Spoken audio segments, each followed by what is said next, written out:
she vanished without a trace. This was a terrible mystery. She absolutely disappeared. They knew a killer was on the loose. His haunts were college campuses. I think everybody's scared all the time. But they didn't know how to catch him. They were basically running down leads that led to nowhere. You got bones, you don't know anything more. The evidence is gone. See how law enforcement tracked down the infamous Ted Bundy. One of the worst sex murderers of all time. And exposed his deranged acts to the world. It was extremely wicked, shockingly evil. He's very much the poster boy for the charming serial killer. She stopped struggling and stopped screaming. I don't want to think that Ted Bundy got her.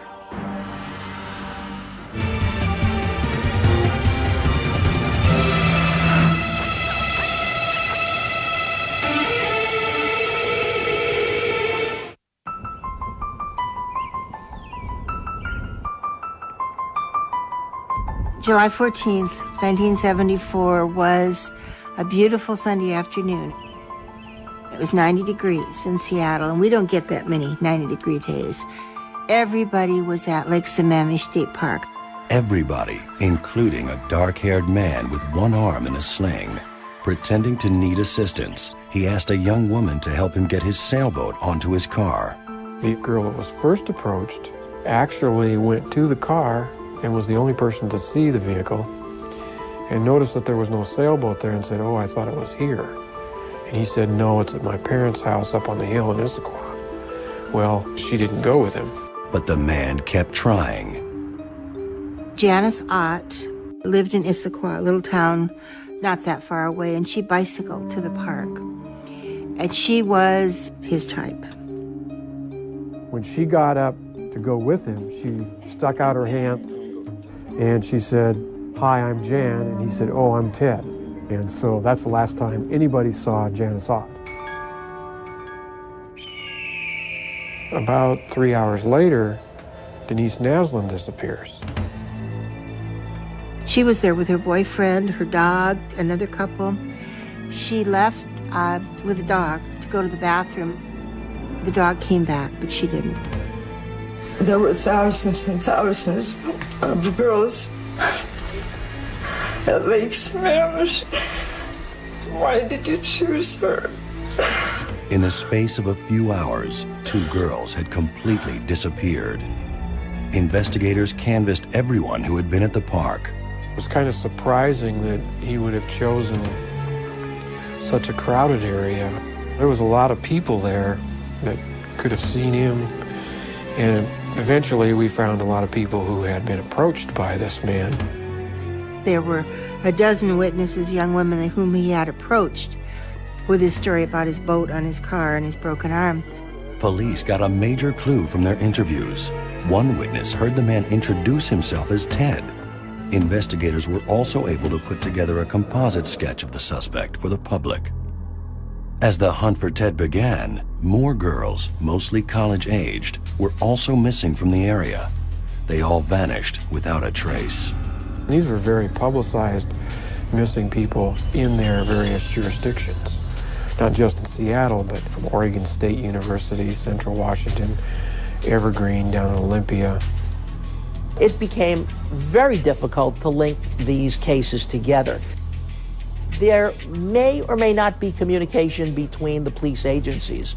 I mean, nowadays, we are very fortunate. National databases have made a significant difference in how these types of crimes, crimes that occur across state lines, get handled.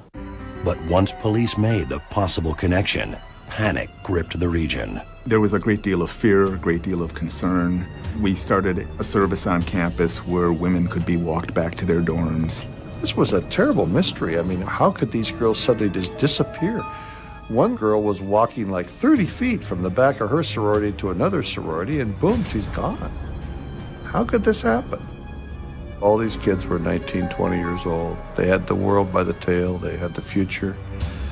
And how many families were left in just total tragedy and disarray? Almost 2 months after the Lake Sammamish disappearances, police solved one of the mysteries. What had happened to Denise Naslund and Janice Ott? a hunter found what appeared to be human bones on a hillside about a mile from the lake. Bones were spread out throughout this hillside, and they were spread out by animals. But that's all it was just bones. There wasn't bodies or anything. They found bones and hair from Denise, Janice, and at least one other woman at the site, but police would not identify who she was for many years.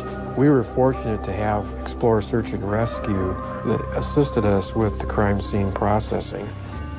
They were actually on their hands and knees, crawling shoulder to shoulder, going through all of the brush and stuff with their fingers to find bones. You need a number of people to go through a scene, shoulder to shoulder, so that all evidence is collected. Remember that the bodies found at the crime scene are only one piece of the puzzle. There was nothing like this ever found in the history of King County. But police found another site like it all too quickly. The following year, in March of '75, we found 4 people who were missing, but we only found skull parts there. We never found one other bone, which is real unusual. We found animal bones, so we knew we were searching good enough to find bones, but we didn't find a human bone, other than just skull parts. The skulls found at Taylor Mountain gave them a grisly clue. They appeared to have decomposed at the same rate. In other words, you had girls basically that were missing in January, April, 2 in May, but the leaf fall, the growth of fine maple over the tops of them, all kind of had the same look to them. That wouldn't have happened if they were dumped at different times. It could lead to the conclusion that these individuals were killed and their bodies maintained in a particular place, kind of stored up. And then when the perpetrator felt comfortable enough to move these skulls to a particular place, that's what happened. Investigators got an important lead from Taylor Mountain. One of the skulls came from Susan Rancourt, who had disappeared from Central Washington State College in Ellensburg, 120 miles away. Police found 2 other women there who had been approached by a strange man. His arm was bandaged, and he asked the girls to help carry his books to his car, a Volkswagen Beetle. They went to his car, but then got frightened. I talked to one, and she said, when I got there, I saw that the passenger seat of the Volkswagen was gone, and I just felt dread. I dropped his books and ran. But those are the ones who survived. We know from the Rancourt case that she did suffer a skull fracture. So she was hit by a tire iron. We do know that from looking at her skull. But that's all we know what happened to these women. I mean, you got bones, you don't know anything more. Without crime scene evidence, police tried to prioritize their leads from the hundreds of calls that came into their hotline. They tracked people who owned Volkswagens, people who had known the victims, and others. There were so many lists that they came up with the then revolutionary idea of entering them into a computer and seeing how many matches they could find.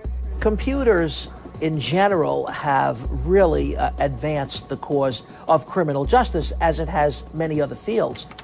Computers can actually look at different databases and establish how many people in the population are named Ted that have Volkswagens.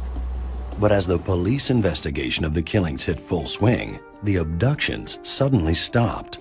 Everything stopped virtually in July of '74. We didn't find any more, there weren't any more people who were missing. Then, in October, in a suburb of Salt Lake City, hundreds of miles away, 16-year-old Nancy Wilcox stepped outside her house. She was never seen again. I knew that she didn't run away because she had a brand new coat.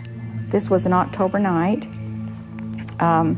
She had some beautiful turquoise jewelry. She didn't take that. She didn't take any money. She absolutely disappeared. Just as the Seattle police suspected, the killer had moved on. He left in September, and he moved to Utah. He was there just a short time and women started to disappear.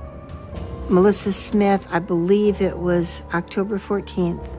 Then Laura Amy disappeared on Halloween. Debbie Kent disappeared from Bountiful, Utah. We were at the play at Beaumont with her. My husband, myself, and Deborah went to the play. She thought it was such a good play, she wanted us to go. It ran overtime, and our youngest son was at the roller skating rink skating, and he needed to be picked up. So at 10:15, she left Beaumont High to go to the roller skating rink to pick him up so that he wouldn't be left stranded. And that was the last we saw her. That very night, I knew something was really wrong. Sue Curtis was at Brigham Young University in June 1975. She was there attending a youth conference with another group of kids from the Salt Lake area, and was walking back to her dorm room on a Saturday evening and vanished without a trace. Girls were missing from Colorado as well. Ski instructor Julie Cunningham and nurse Karen Campbell, who disappeared from the Aspen Hotel where she was staying with her fiancé. No one knew about how to investigate these cases. No one knew what to expect. And here you end up with a guy who travels across state lines. He was unusually mobile serial killer where he didn't have any trouble crossing county lines, state lines, and going across the country. He's very rare. I mean, when you look at serial killers today, most of them are geographically restricted. They're in the haunts where they like to be. Well, his haunts were college campuses. In some of the new cases, bodies were found more quickly than in Seattle.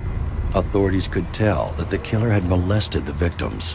One girl had on makeup she had never worn in life, so police suspected the killer was visiting the bodies after death.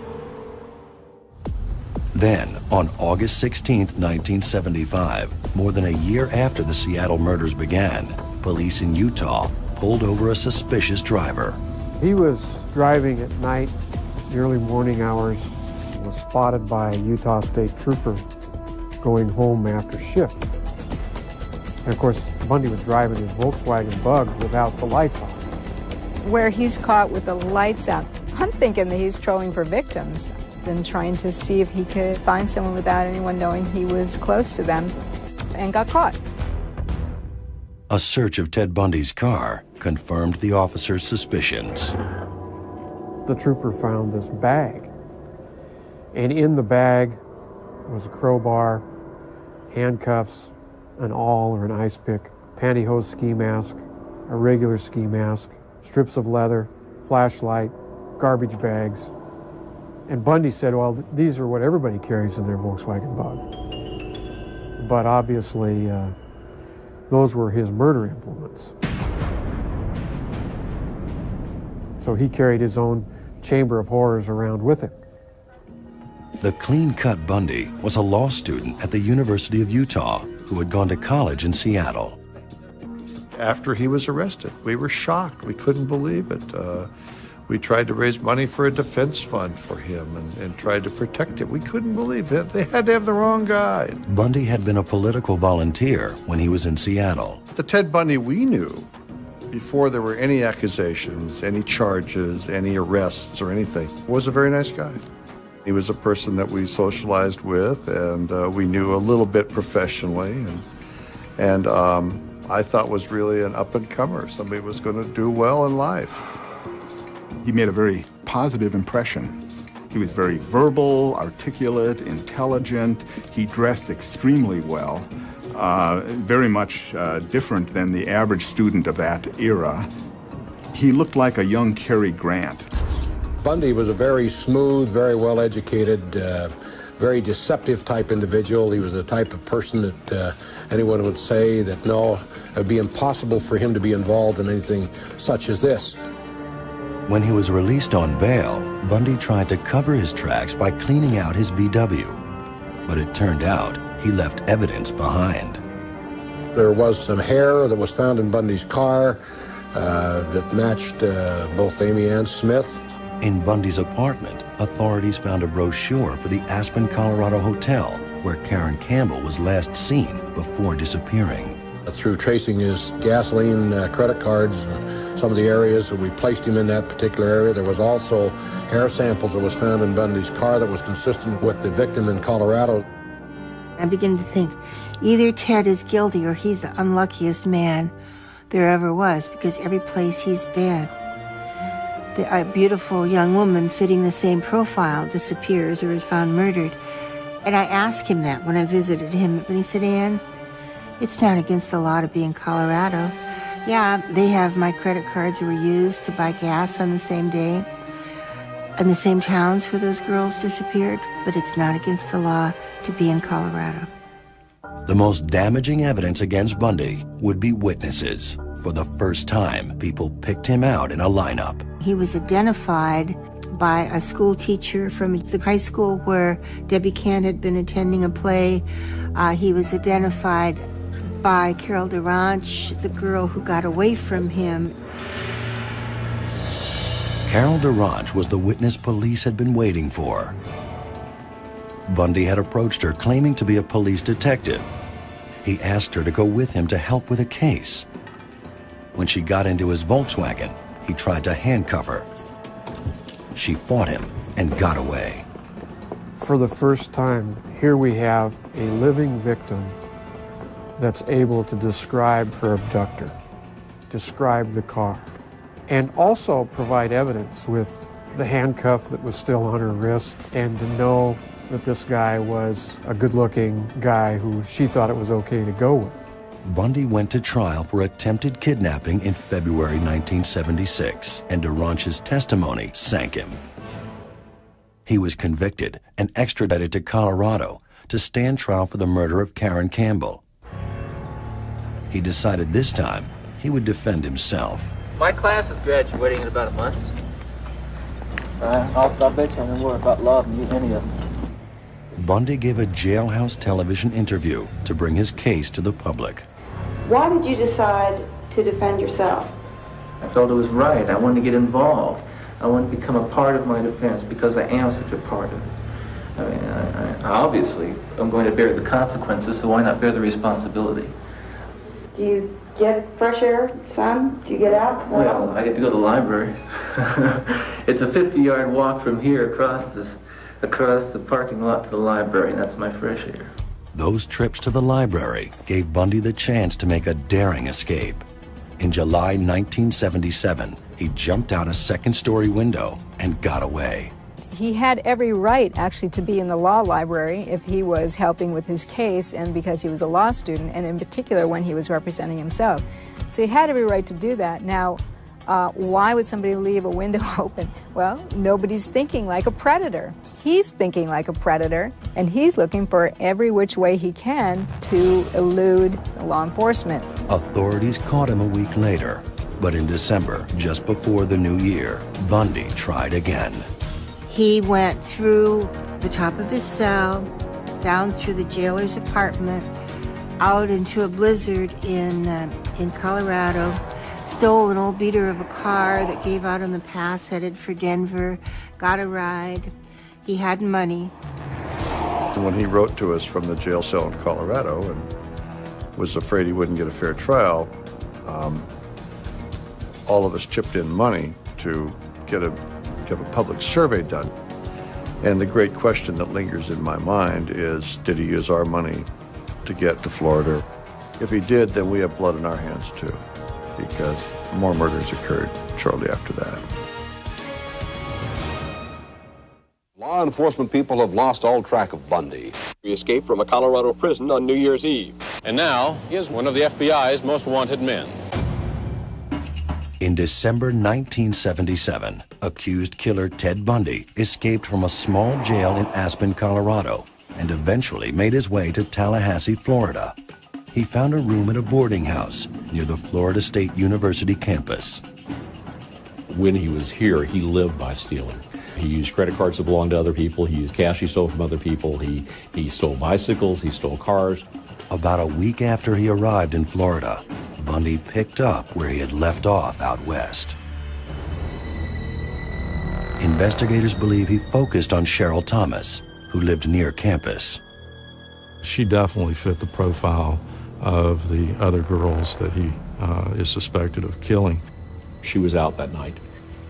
He waited for her. She didn't come home. And he got frustrated. As best we could piece it together, he left there, then saw some women entering the Chi Omega house. The door downstairs, the lock didn't work. So all he had to do was slip in there, and he had on a watch cap and the high neck cat burglar outfit and the oak club. He crept up the back stairs and attacked 4 of the girls sleeping. I think he went in that house to kill every single woman in it. He first went to the room of Margaret Bowman. Her major was art history, so she wanted to be the curator at a museum. And that would have fit Margaret to a T. I mean, I really could have seen her in that role. Lisa was a very vivacious, bubbly kind of person. Lisa Levy's room was near the one Karen Chandler shared with Kathy Kleiner. I quit what I was doing and just sat in bed and watched TV for probably half an hour and then turned off the lights and went to bed. Both Karen and Kathy were severely beaten, but they survived. Margaret Bowman and Lisa Levy were raped and killed. Another sorority sister, Nita Neary, came home from her date around 3 a.m.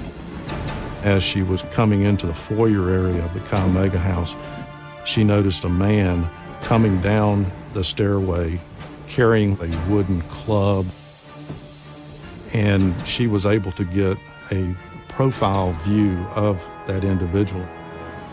As the man came down the stairway, he immediately exited through the front door that was adjacent to the stairway.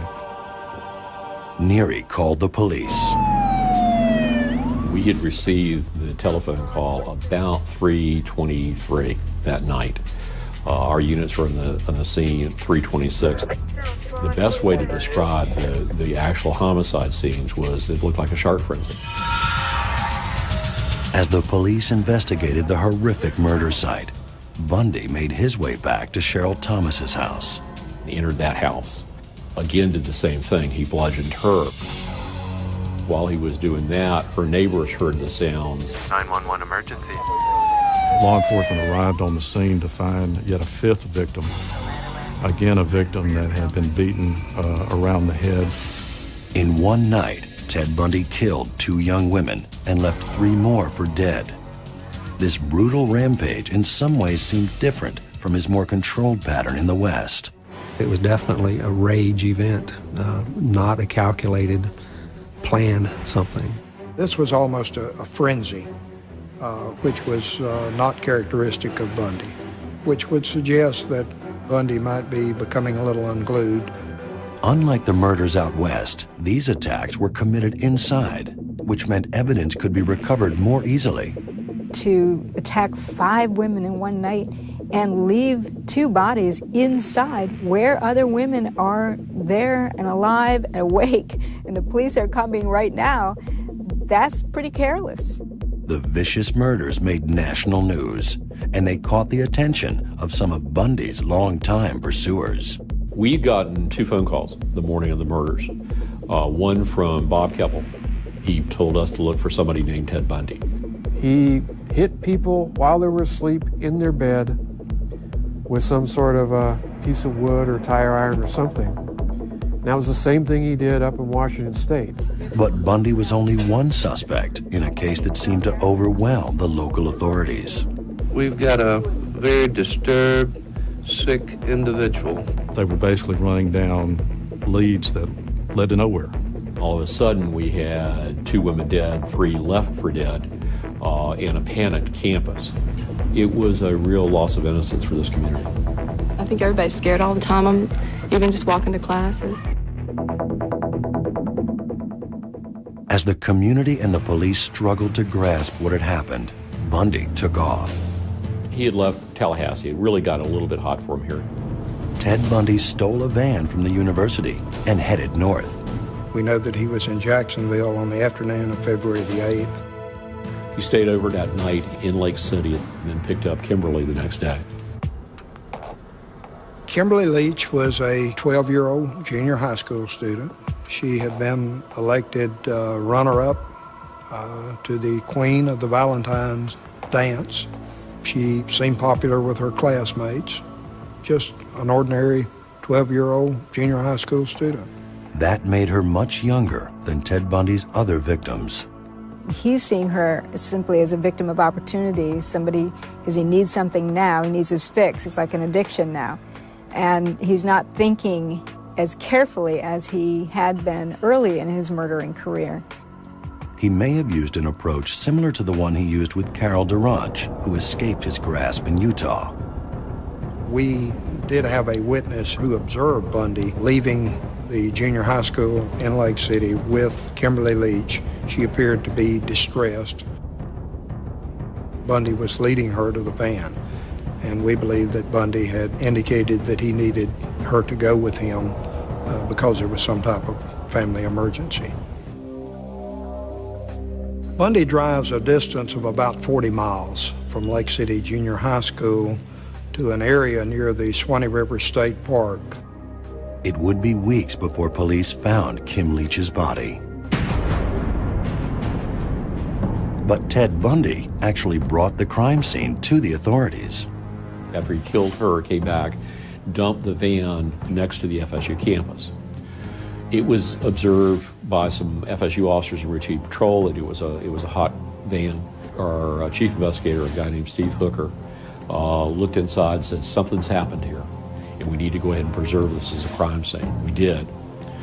We took it the next day to the FDLE laboratory here in Tallahassee, and were able to process it and ultimately get a lot of the evidence that we were able to use. Once he dumped the van, Bundy stole a car he was more comfortable with, a Volkswagen Beetle. He was actually arrested driving a Volkswagen in Pensacola several days after the abduction and murder of Kimberly Leach. He stopped in an alleyway. A Pensacola police officer saw him, approached the car. I think he'd run the tag, found out it was a stolen tag. Ted tried to flee on him on foot. Initially, when I was placing the handcuffs on him, he kicked my feet out from under me and struck me with a handcuff that had been placed on one wrist. And of course knocked me off my feet, and that's when it started. There was a struggle, there was actually a round fired, and the officer was able to bring Ted into custody. At first, Bundy used a fake name from a university ID he had stolen. But the police quickly learned who they had in custody. Two investigators, one from the Sheriff's Department and one from Tallahassee Police Department, went over there. During that period of time, he admitted that his name was Theodore Robert Bundy, and he had by that time also been added to the FBI's most wanted list. I understand that possibly 25 different law enforcement agencies throughout the United States who are interested in questioning him about various offenses. The infamous Ted Bundy had been caught again, but not before he killed 3 more people and critically wounded 3 others. To try to beat the cases against him, Bundy would play to the cameras. He said he was going to get me, okay? You got the indictment. It's all you're going to get. Pensacola, Florida police are questioning a man they say may be one of the worst sex murderers of all time. On February 15th, 1978, Ted Bundy was arrested in Pensacola, Florida. He was quickly transferred to Tallahassee, where 2 young women had been murdered at the Chi Omega sorority. It was very much a relief to have someone locked up for these offenses. And there was enough in the media about the types of evidence available, the history of Mr. Bundy, that kind of solidified everybody's opinions against him. He was charged with a number of forgeries and auto thefts that had occurred here in Tallahassee. We were processing the charges against him as a method of holding him here in Tallahassee while the murder investigation was continuing. Theodore Robert Bundy, you are charged 2 counts murder in the first degree, 3 counts attempted murder in the first degree. I'll plead not guilty right now. The authorities in Florida were determined to try Bundy themselves, rather than send him back to the Northwest to be tried for the string of murders there. We had the better evidence. Most of their victims were after-the-fact crime scenes. Virtually all of them, you had a body that had been deteriorated, if you even had the body. We had a fresh crime scene. Quite frankly, I informed them that possession was 9/10 of the law, and since we had possession of Mr. Bundy, we had no intention of releasing him to Colorado, where he'd already escaped twice. As they prepared the case against him, prosecutors had to face Ted Bundy, the would-be lawyer. My name's Ted Bundy, and I'm the defendant in the case. He argued motions to the court. He took depositions of witnesses. He filed his own motions. The fact that he continued to try and represent himself and exert strong influence over more skilled attorneys, I think points to part of that ego gratification he was getting from that, just as he got ego gratification from the murders and controlling his victims. I always said that infamy became Ted. There was something about the strobe lights and the cameras on him, and he was great on camera. You're going to represent yourself, or you're going to get another attorney? I'm staying with the man I know best right now, and that's me. Bundy's performance as lawyer came at his own expense. Part of the theme of the defense was that he was a victim of this overzealous police effort. And it's very difficult to be seen as a victim of that if you're clever enough to be your own lawyer. The first trial in the Chi Omega killings opened in the summer of 1979 in Miami. Despite Bundy's reputation, the prosecutors had their work cut out for them. This case was not a slam dunk. This was a circumstantial evidence case. There were some key pieces of evidence, but all of it together is what allowed us to obtain a conviction. Nita Neary from the Chi Omega sorority provided the main witness identification. Would you point out the man that you saw at the door of the Chi Omega house? Let the record reflect that she has identified the man. At Cheryl Thomas's house, the attacker had left a mask. Within that pantyhose mask were two Caucasian head hairs. Those hairs were determined by the laboratory to be consistent with the hair of Theodore Robert Bundy. In the early days of forensic science in the 70s, hair evidence was not as powerful as it is today. You really couldn't say to a degree of scientific certainty that this individual was the source of this particular hair. You could say it was consistent with having a common origin. Nowadays, we can do mitochondrial DNA analysis on a hair shaft. Another piece of evidence was bite marks on the body of one of the victims. There was a bite mark that was left on the buttock of one of the Chi Omega homicide victims.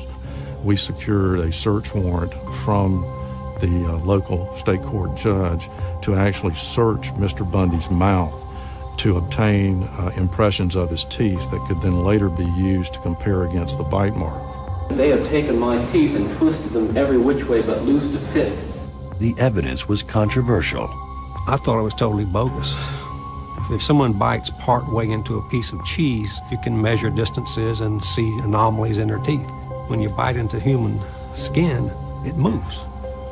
It distorts, it bruises, and you can't really accurately measure it. In the Bundy case, those impressions were very clear, and he did it twice. He made two clear bites in the same place on very fleshy area of the body, and they were very clear. They took the impressions of his teeth and were able to show from the transparency that they made of his teeth placed against those bite marks. The fit was just perfect. But perhaps the most damaging moment in the trial came courtesy of Bundy himself when he decided to cross-examine an officer who was one of the first at the crime scene. I was supposed to cross-examine that officer. Ted stands up and takes a file from my hand. He asks a few perfunctory questions. The first victim you saw was Kathy Kleiner? Yes, sir. And then asked him to please state with great detail what you saw when you pulled back those sheets. And there was no human being in that building or watching the TV at that time that could have thought anything other than this man wanted to relive that event. This was the second day of the trial. The trial, for all practical purposes, was over. It had nothing to do with bite marks. It had nothing to do with hair. It had nothing to do with anything. it was that question that sealed his fate. We, the jury, in Miami-Dade County, Florida, find the defendant, Theodore Robert Bundy, guilty as charged. On July 31st, 1979, Judge Edward Cowart delivered his sentence. It is this court's reasoned judgment. You, Theodore Robert Bundy, be adjudicated guilty of murder in the first degree, and that you be put to death by a current of electricity, and such current of electricity shall continue to pass through your body until you are dead. Now that Ted Bundy had been sentenced to die for 2 murders, he went to trial again for kidnapping and killing 12-year-old Kimberly Leach.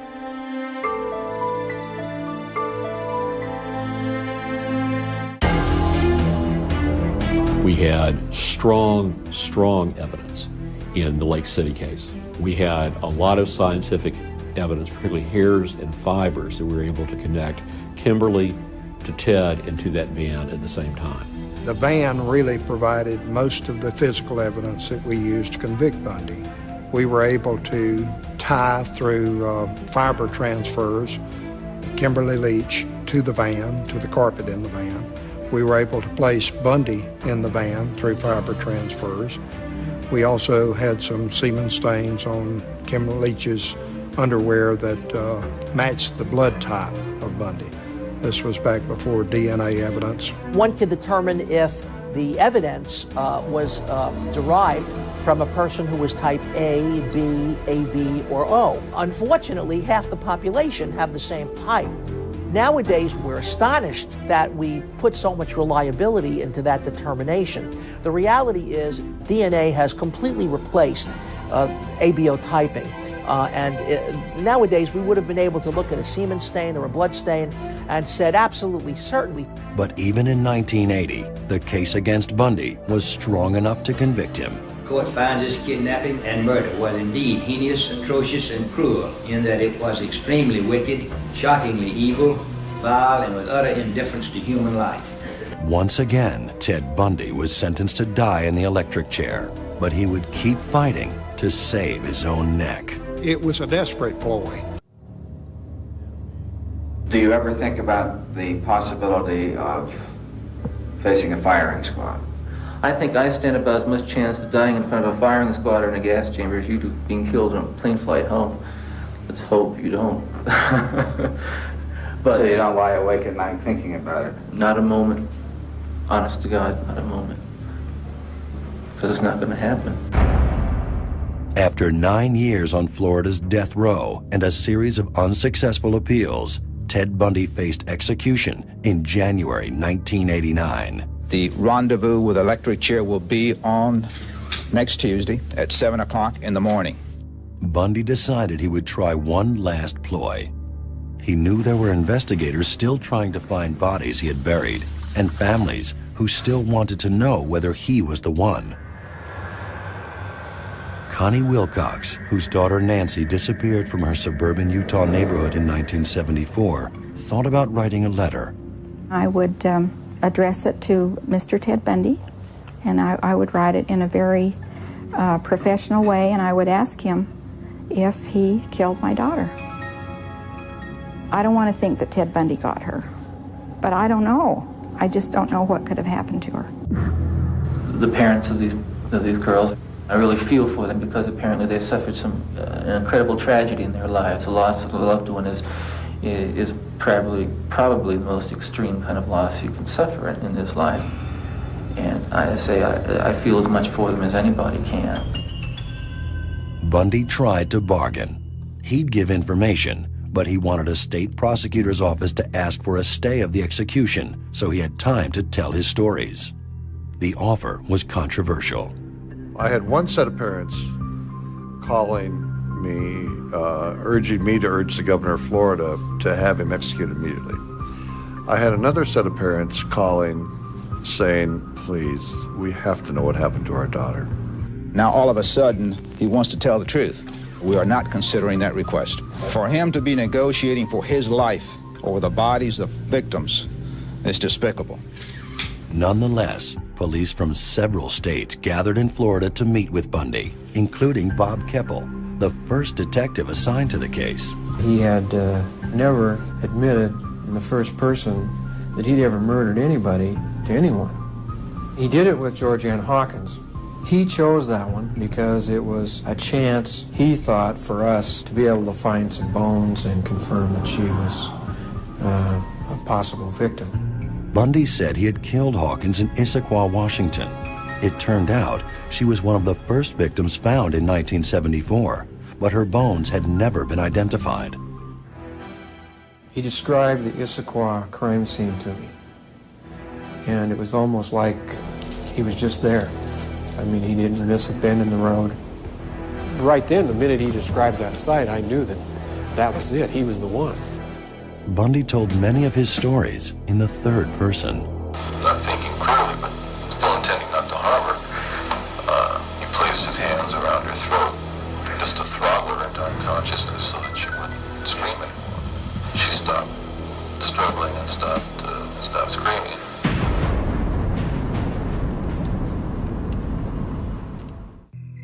On his last night, Ted Bundy confessed to dozens of murders, including that of Nancy Wilcox, whose mother had waited for word. This was like a new death for me. He also admitted to some killings that no one had ever connected to him. He added 2 from Idaho that I didn't even know about. Bundy had said that he had killed 30 women in various states. They were not able to find all those bodies, so they don't know that that's true. Some people say he killed a lot more than 30, but we really don't know how many he committed, though he was able to close a few cases that they had not been able to close before. The confessions did not delay Bundy's execution, which went forward on January 24th, 1989. Hundreds of people gathered to bear witness. I'm saying that he ought to die. I have a daughter that lives in Lake City, and I want him gone. Theodore Bundy was executed at 7:16 this morning in the electric chair at Florida State Prison. He was executed for the murder of 12-year-old Kimberly Leach of Lake City, Florida.